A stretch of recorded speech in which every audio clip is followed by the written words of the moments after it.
നിങ്ങളുടെ സ്കിന്നിലുള്ള എന്ത് പ്രശ്നങ്ങളാണെങ്കിലും കോവയ്ക്ക കഴിച്ചു കഴിഞ്ഞാൽ പെട്ടെന്ന് മാറിക്കോളും. 100% നമുക്കത് ഗ്യാരണ്ടീഡ് ആണ്. നിങ്ങൾക്കത് പച്ചയായിട്ട് കഴിക്കാം, അല്ലെങ്കിൽ ജ്യൂസ് ആയിട്ട് കഴിക്കാം. ഇത് മത്തങ്ങ. നിങ്ങളുടെ ലങ്സിൻ്റെ ആരോഗ്യത്തിനും മസിൽസിൻ്റെ ആരോഗ്യത്തിനും ഇത് പച്ചയായിട്ട് കഴിക്കുന്നത് നല്ലതാണ്. സാലഡ് ഉണ്ടാക്കുക, ഗ്രേറ്റ് ചെയ്യുക, സാലഡ് ഉണ്ടാക്കുക, തേങ്ങ ചേർക്കുക, ശർക്കര വേണമെങ്കിൽ ചേർക്കാം. ഇത്രയും ചേർത്ത് നിങ്ങൾക്ക് സുഖമായിട്ട് കഴിച്ചാൽ ഇതിനുള്ള ലങ്സും എല്ലാം ക്ലിയർ ആയിക്കോളും. അപ്പോൾ നമുക്ക് തൈറോയിഡിന് എന്താണ് ട്രീറ്റ്മെൻറ്റ് എന്ന് ചോദിച്ചു കഴിഞ്ഞാൽ, അതിന് ഏറ്റവും നല്ലൊരു ട്രീറ്റ്മെൻറ്റാണ് ചെറുനാരകം. ആ ചെറുനാരകം ജ്യൂസായിട്ട് കുടിക്കുക. അപ്പോൾ നമ്മളെങ്ങനെ ചോദിക്കും, സാധാരണ പിഴിഞ്ഞ് ജ്യൂസായിട്ടല്ല കുടിക്കുന്നത്, നമ്മളിത് മുഴുവനോടെ ജ്യൂസായിട്ടാണ് കഴിക്കേണ്ടത്. ഇതാണ് നീർക്കെട്ടിന് വേണ്ടി ഉപയോഗിക്കുന്ന പച്ചക്കറി. നമ്മുടെ ശരീരത്തിൽ നീർക്കെട്ട് മാറാൻ വേണ്ടിയിട്ട് നമ്മൾ ഉപയോഗിക്കേണ്ടതാണ് വഴുതനങ്ങ. ഏത് തരത്തിലുള്ള നീർക്കെട്ടാണെങ്കിലും കുഴപ്പമില്ല. ഇതിൽ low sodium, low potassium, low calcium അടങ്ങിയിട്ടുള്ള പച്ചക്കറിയാണ്. ആർക്ക് വേണമെങ്കിലും കഴിക്കാം. കുമ്പളങ്ങ ഇത് ജ്യൂസായിട്ട് കഴിക്കാം. എല്ലാ ദിവസവും കാലത്ത് നമ്മളൊരു 200 ml കുമ്പളങ്ങ ജ്യൂസ് കഴിക്കുകയാണെങ്കിൽ നിങ്ങളുടെ അസിഡിറ്റി പ്രോബ്ലം 100% മാറും. പിന്നെ വാഴയ്ക്ക നമ്മളെ വാഴ വെക്കുവാൻ വേണ്ടി സഹായിക്കുന്നത്, അതായത് ജീവിക്കാൻ വേണ്ടി അനുവദിക്കുന്നു എന്നാണ് പറയുക തമിഴിൽ പറയുമ്പോൾ.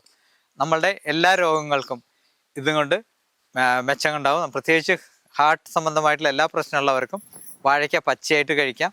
കഴിക്കേണ്ട വിധം അതിനെ സാലഡ് ആക്കുക എന്നുള്ളതാണ്. ക്യാരറ്റ് ഗ്രേറ്റ് ചെയ്യുന്നവരെ ഗ്രേറ്റ് ചെയ്ത് തേങ്ങയും ശർക്കരയും ചേർത്ത് നിങ്ങൾക്ക് കഴിക്കാവുന്നതാണ്. ഇതാണ് നമ്മളുടെ മുരിങ്ങ. ഇതിൻ്റെ ഇല മുതൽ കായം മുതൽ എല്ലാം നമുക്ക് യൂസ്ഫുൾ ആയിട്ടുള്ളതാണ്. കായയാണ് നമ്മൾ കൂടുതൽ ഉപയോഗപ്പെടുത്തുന്നത്.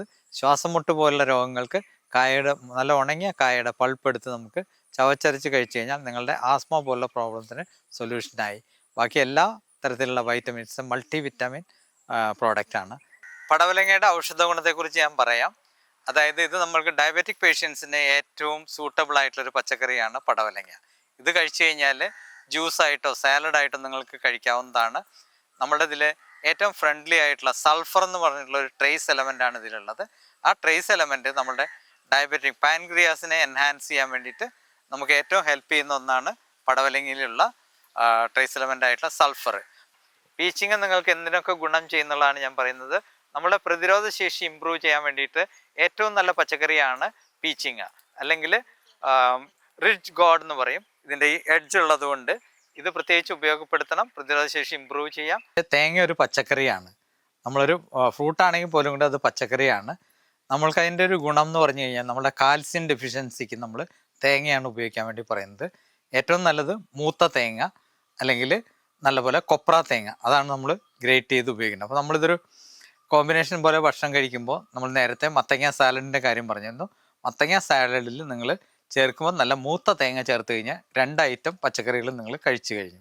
അപ്പോൾ അതോടുകൂടി നിങ്ങളുടെ മുട്ടുവേദന സംബന്ധമായിട്ടുള്ള എല്ലാ പ്രശ്നങ്ങളും, മുട്ട് സംബന്ധമായിട്ടുള്ള പ്രശ്നങ്ങളൊക്കെ സോൾവ് ആവും.